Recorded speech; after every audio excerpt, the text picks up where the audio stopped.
All right, everyone. Welcome to our after school review. On this review, we're going to be covering our week 12 modules 34 to 40. That's a lot of modules. Some good content for you guys to know.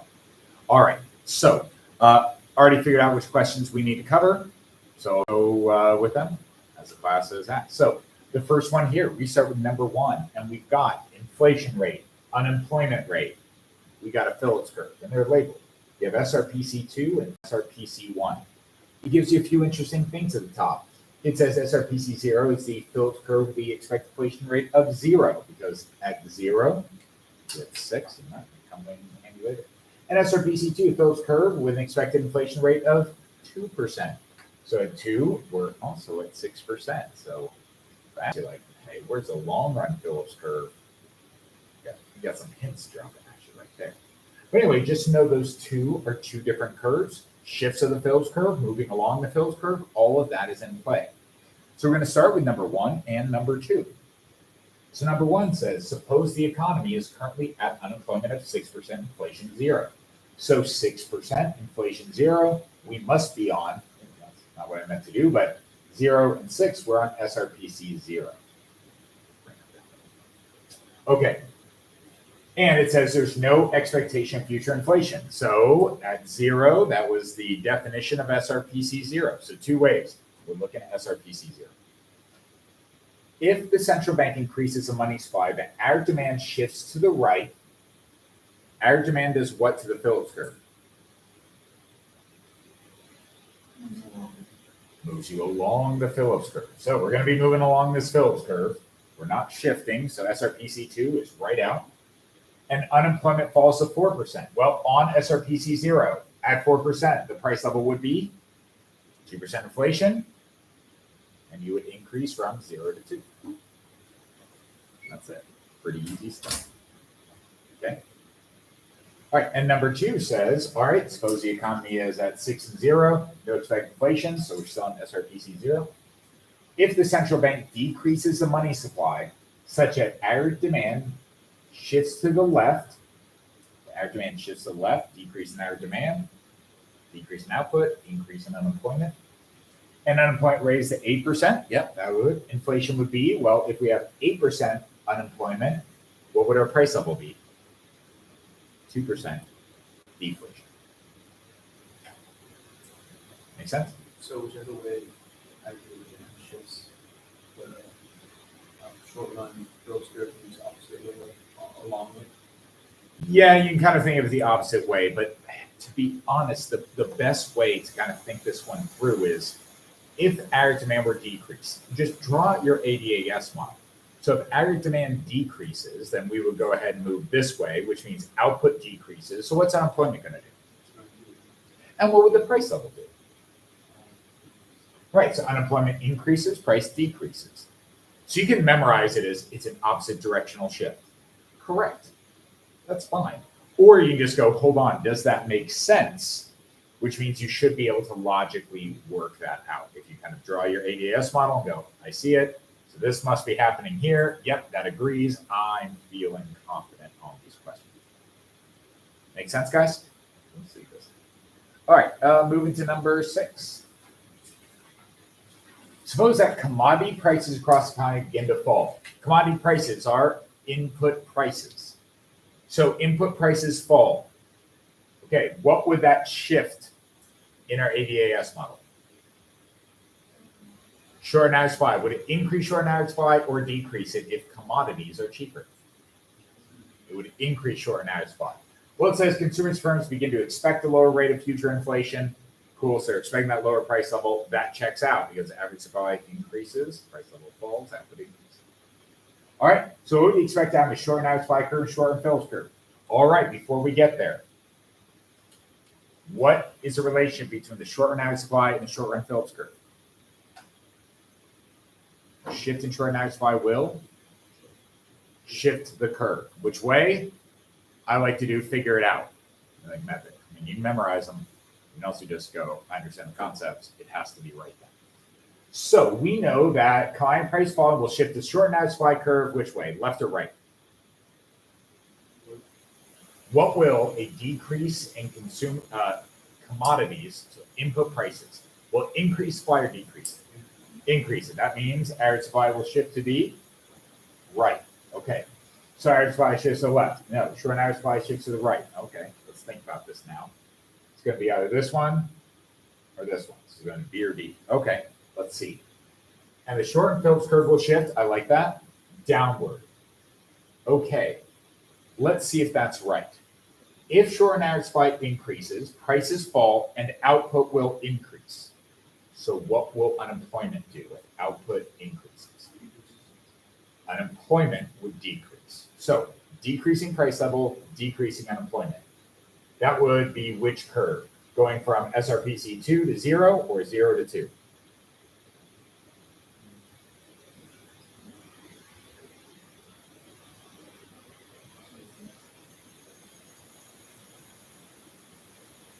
Down, price level falls, unemployment falls. This way, inward or left or down. All of those could be correct directions. So then let's look at this. And short and Phillips curve will shift downward. Yes, there it is. It's B. Again, yes. So you can memorize it or just draw it and go, does that check out? Because you should have been able to look at this and go, hey, that makes sense. All right. Moving on to number 10. Deliberate efforts at disinflation. So it's a decrease in the price level. It's not deflation, lower inflation. Price levels rise, slow.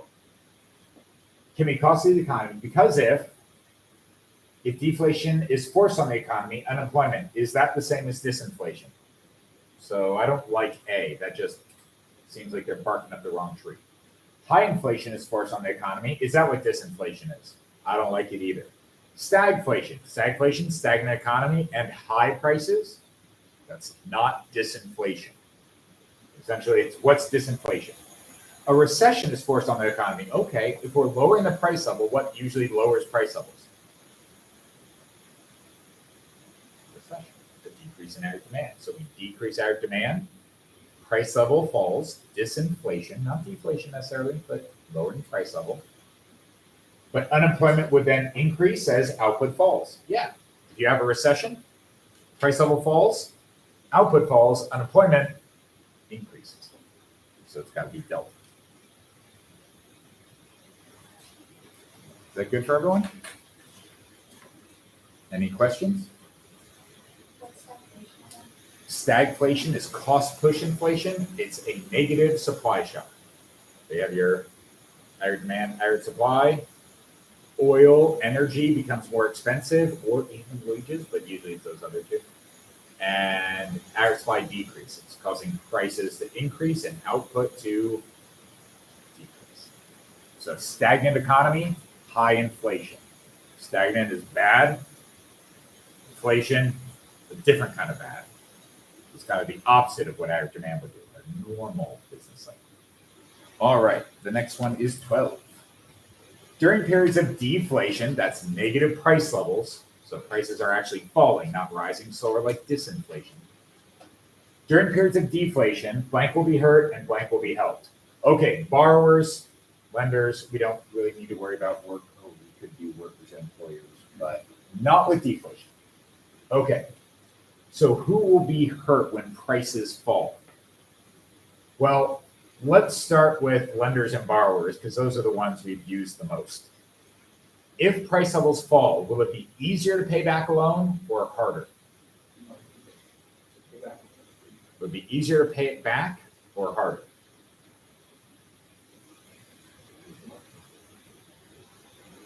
So this is when I kind of keep reminding you guys the thing Gilded Age. You know, what did all those farmers and the populace want?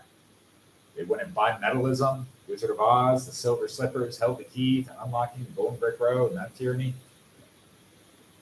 Emerald City was all about greenbacks, inflationary policy. Because if you're a farmer, do you want prices to go up for what you sell or down? Up. That would be inflation, right? So what happens when you sell stuff but you get less money? Deflation. Is it easier to pay that loan back or not? It's harder. That was a big thing with populism. Farm prices were falling, so farmers got loans. They sold their crops. They got nothing for it. Now they got to pay their loans off. They can't. They wanted inflation. So during periods of deflation, who's hurt? Borrowers or lenders? Borrowers. And blank will be helped. Well, then lenders, because the money they get paid back with the nominal interest rate plus the extra deflation, their money is worth more. They get the interest and the increased value due to deflation. Make sense? Inflation helps who? Think populism. They wanted bimetallism, greenback party. They wanted inflation.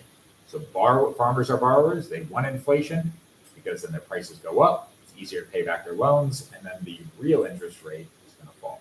Remember, negative real interest rates means inflation is higher than the nominal rate. That's negative real interest rates, not deflation. So with inflation, you're telling me money is worth less. Money's worth less, yes. So wouldn't it then become harder to pay back a certain amount of? No, quite the opposite. If money's worth less, that means it's easier to get. If money's easier to get, then how hard is it to pay it back? If I said, hey man, you owe me $100 in monopoly money, well, what's monopoly money worth? How hard would it be to pay that debt? That would be a lot easier, wouldn't it, than if I said actual dollars. You'd be like, that's tough. So the amount I would owe you stays the same.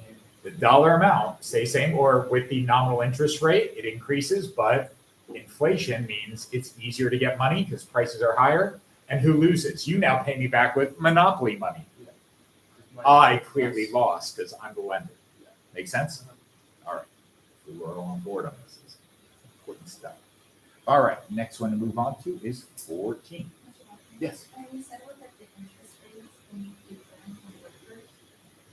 So firms, employers, and workers, there are real wages. So during deflation, so this is why workers could actually be right, but I think they have it wrong.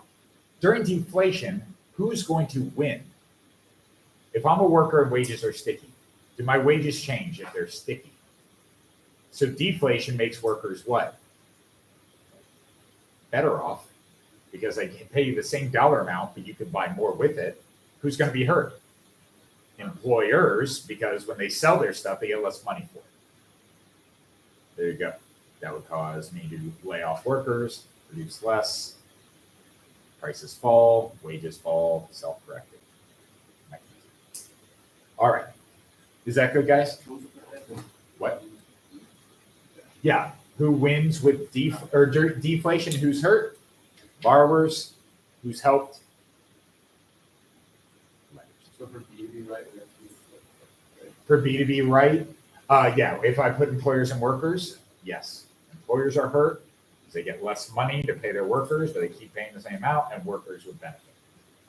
They're like, hey, I would like some deflation now. I want all my prices to go down, but I want to keep my job and my pay the same. That would be good for me. However, deflation usually means recession. I gotta lose my job. All right, let's move on to 14. A liquidity trap. Remember a liquidity trap? That's when you have what price level? Not low, not zero, but yes, deflation. Deflation means monetary policy doesn't work. You end up with a liquidity trap. Okay? That's because nominal interest rates are zero bound. I would never charge you a negative interest rate because that means I'm paying you to take a loan. Real can. That's why I said nominal interest rates are zero bound. I would never pay you money to borrow my money because I could just hold it. And when there's deflation, I could hold it and my money's more valuable. So why would I ever loan you money and pay it? I wouldn't. Real interest rates can, but that's only when we're not talking about deflation. Real interest rates are only when the inflation rate is greater than the nominal interest rate. That would be negative real interest rates. Okay, so that's what I was saying. People who got loans at like 5% a year and a half ago, or a year and a quarter ago, and then we had 7% inflation. That means prices of everything go up 7%. Their wages go up 7%. It's easier to pay their loans back, and the money paid back is negative. And so I lose 7% on the money. You pay me 5% back. So I've lost 2%. That is a loss. Okay. All right, anyway, liquidity trap. So the correct answer for number 14 then is, well, did you guys have any that you thought it was? It was A. So using expansionary monetary policy is not effective. Correct on that part, but there's a whole extra part. Let's see. Because the real interest rate is negative. No, with deflation, the real interest rate must be positive. Because if I charge you zero interest and there is deflation, the real interest rate is how much harder it is to pay it back. Well, there's 2% deflation, the real interest rate would be 2. Makes sense? Even at zero nominal. But I could never charge you -2 because I would just hold on to my money and get richer. Does that make sense? So it can't be A. First part though, I like that you got that. But let's see. Using monetary policy is not effective because, okay, I like that. The nominal interest rate is almost 0. That's better.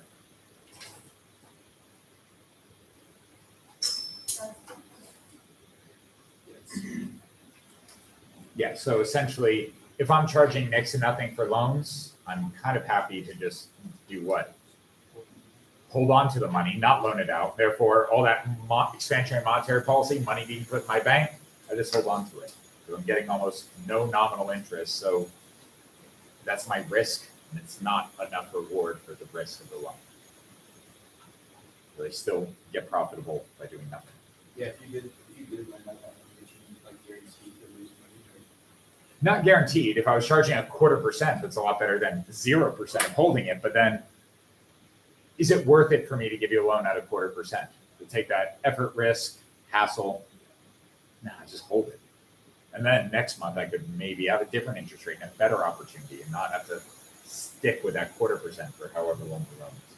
So I'd rather just not. Well, way too much of a game. Well, every loan is a little bit of a risk, at least. Some high, some low, and interest rates follow that. But even if you were a very sure thing, I'm like, maybe just hold it for 0.25%. Even if you're safe, I'm like, not worth it. Are we gonna put Fortunately. So, like, the whole point for liquidity trap is like it's expansionary policy, right? Well, it means it won't work because there's deflation. That's the key to liquidity trap. So why would this federal bank even bank money banks? Because they're trying to gain some liquidity and they're trying to prop them up before deflation happens. So as I see price level falling, like in 2008, the central bank was pumping money in and in and in, and there was totally a liquidity trap. Credit markets just froze. But does that mean you're like, well, why even bother? You're like, hey, maybe if I give them even more, they'll maybe start lending it out.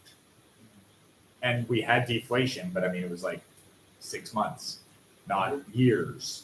Are there any like policies that essentially the banks that have, or are there any policies that prevent the banks from holding money? Not in the U.S. They have like little. I've heard of it for other countries. Yes, negative interest rates were in Europe and Japan, and that's when they essentially charge banks for holding their reserves. So it's kind of you lose money if you hold it, so you may as well lend it out, even at a 0% interest rate, because that's better than negative nominal interest rates, which was actually a thing. They weren't zero back. We are in the U.S. That's all you need to know. We don't need to get into that. It's too complicated. Okay, you guys got it? All right, and 16. Politicians have an incentive to push unemployment rate below the natural rate of unemployment right before re-election because, hey guys, why would a politician want a very low unemployment rate? Makes them look good, output increases, look at all my data, made the economy great, everyone's got a job, everyone's happy. Of course, that'll cause wages to go up, shorten hours supply to decrease, output decrease, and unemployment to increase, and maybe a bubble, which pop, a bust to make things worse. So we want to make sure our politicians have only so much control over the economy, especially in the short run, or else they'll kind of pump and dump around election times, and we get an unstable economy. All right, so what is it? Expansionary monetary policy used to finance political campaigns. That is not true. Political benefits are immediate and economy costs are delayed. Yes, the gains in unemployment are now. The effects as we go back to the long run are later. So look at me, vote for me, I'm elected, cool. Next year, recession, hey, what do you want me to do? Not do what you just did. All right, moving on to 22. 18.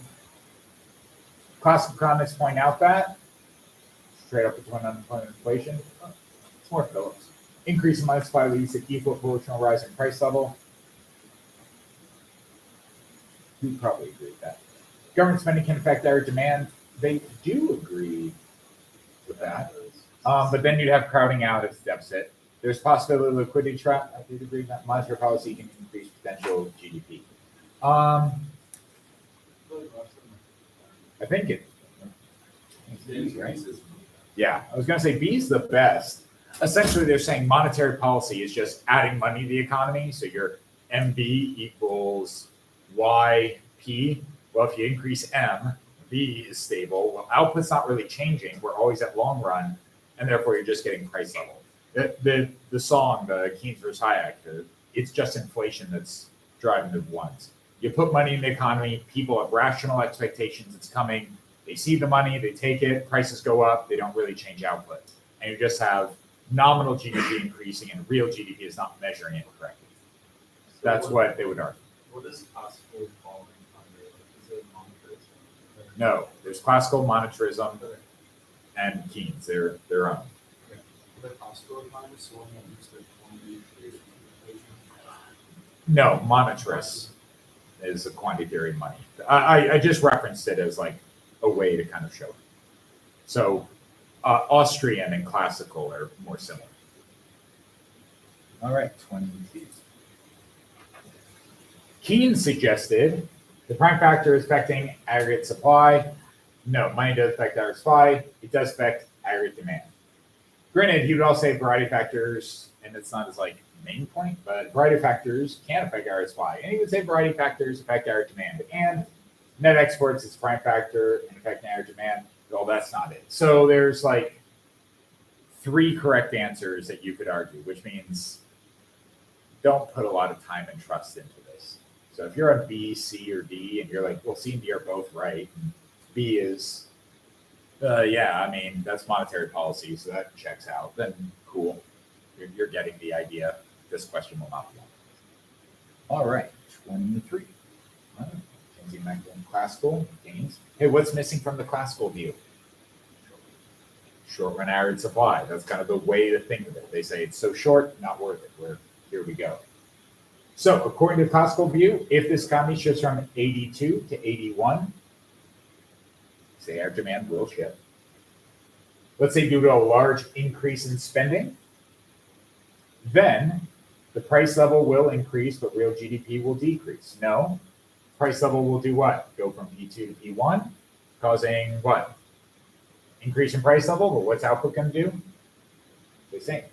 Real price level increase, but real GDP will not change. There it is. So it's like, Yeah, I mean, you go from 81 to 82 just as right, and therefore price level falls. Output stays the same. There's no short run. Pretty easy to draw, pretty easy to read, right? Shouldn't be too tough. Moving on to 29. Friedman, think what? Monetarism, they follow the monetary rule, which is increase, that's at M, V, Y, P. So if V stays the same, if I increase the money supply, well, typically Y, or real GDP or long run real GDP, will increase at a steady constant rate. So if I increase the money supply and output increases at a steady rate, then what will price level do since V is stable? It will be stable too. And therefore you don't have inflationary costs. Menu costs, you labor costs, transaction costs, not important. So you just increase the money supply steadily, consistently, and at the same rate every year. So you set a rule, set it at 2%. Every year, increase money supply by 2%. But you could do it at 3 or 4 or 1. It's just whatever you set it every year, same increase on money supply, no matter what happens to the economy. So he would argue that with a blank money supply, so what did we say he does? A steady increase in the money supply velocity is so Well, what does velocity of money tend to do? Stay constant. So it's so constant that there's not much point in using monetary policy. Because if you do, output's not really changing, you're just changing price level. So he doesn't like that short run. He doesn't really favor an activist or a discretionary monetary policy. All right, we can skip ahead to 41. Cool. Now we're going to do a bunch. So nearly all economists agree that expansionary fiscal policy can. All right, so that one is blank aggregate blank. Well, expansionary fiscal policy can increase aggregate demand, right? And we even saw that on that one classical view that it did increase aggregate demand, it just didn't increase output. So increase aggregate demand. It wouldn't. Fiscal policy is an aggregate demand shift, right? 42, the modern consensus regarding the use of monetary fiscal policy to reduce unemployment in the long run is that key buzzword, changing unemployment in the long run. What is output in the long run? It's at, well, potential. And potential output means you have an unemployment rate that is the, so in the long run, what are we doing with the unemployment rate? Not, or better yet, we're not doing anything with it. It stays at the natural rate. So unemployment can be constantly decreased. No. Natural rate of unemployment serves as a limit to what monetary and fiscal policy can accomplish. Yes. Will always be at potential at the natural rate. All you need for that question. Sending you the wrong way is something real easy. Okay, 43. To close an inflationary gap, so that would be a Keynesian model, short run, long run, short run, long run, and aggregate demand. The modern consensus on macroeconomics suggests that a close coordination of fiscal monetary policy is crucial. Yeah, that would be helpful because they could fight each other if you didn't. Automatic fiscal stabilizers are powerful enough to bring the economy back to equilibrium. No, they stabilize, they don't correct. Policymakers should wait until negative productivity shock brings the economy back. Waiting for a long run. Not everyone agrees with that as a consensus. Monetary policy should take the leading role in economic stabilization. Debatable. I don't know if that's a consensus. I think doing them together would be better. I think more people would agree to that. And supply side fiscal policy should take leading role. That is not a consensus. Some people like it, some people don't. They don't agree. So what's the best answer here? Okay. What? 43 is D? Yeah. Oh, no, it's not. Oh, get out of here. Okay. Well, don't worry. That's not on the quiz. That's not right. I mean, you make that argument. I think A is a better answer. Both of them is better than just one. So, yeah, don't worry. Not on the quiz. You put A, you put D. I'd accept D. It's not like that. It's just not as good. All right. Anyway, 44. Modern consensus about macroeconomic policy is that, oh man, they really love these consensus ones. So let's see. Only monetary policy works against recessions. No, fiscal policy can work too, and not in the long run. Both expansionary monetary and fiscal policies can reduce unemployment in the long run. Hey guys, what happens to unemployment in the long run? Just at a natural rate, so that's not a thing. Both expansionary monetary and fiscal policies are effective in the short run, but not in the long run. I like that. All right. Discretionary monetary and fiscal policies are effective in the short run and in the long run. Discretionary monetary and fiscal policies are effective in the long run, but not in the short run. So the answer is what? C. Okay, good. And 45. What about A though? Oh. Only monetary policy works against recessions. Hey, can fiscal policy work against recessions? Yeah, come on, man. Great expression. Like kind of work-ish. It's debatable, but fiscal policy is effective only in the long run. Is fiscal policy effective in the long run? No. So when it says like modern consensus, So that What basically. do most economists agree on? It's not a So it's probably typical both. type question. So like whenever it says that monetary and physical policy. Yeah, it's what do most economists agree on? So it's very Keynesian or very Montrose or very classical. That wouldn't be a consensus. So it's like neutral. everyone agrees on long run stuff. Okay. How wine tastes get to the long run? That's it. What's more important? Average demand, average supply. That's debatable too. That depends. So that's what I'd say. And most are more Keynesian than classical or Montrose. All right. So discretionary fiscal policy may be counterproductive because the counter-cyclical nature of such policies, their effectiveness is sometimes reduced. Maybe. Hold on. In the short run, only monetary is effective. No. Increase in government budget deficit affect economic growth in the long run. No.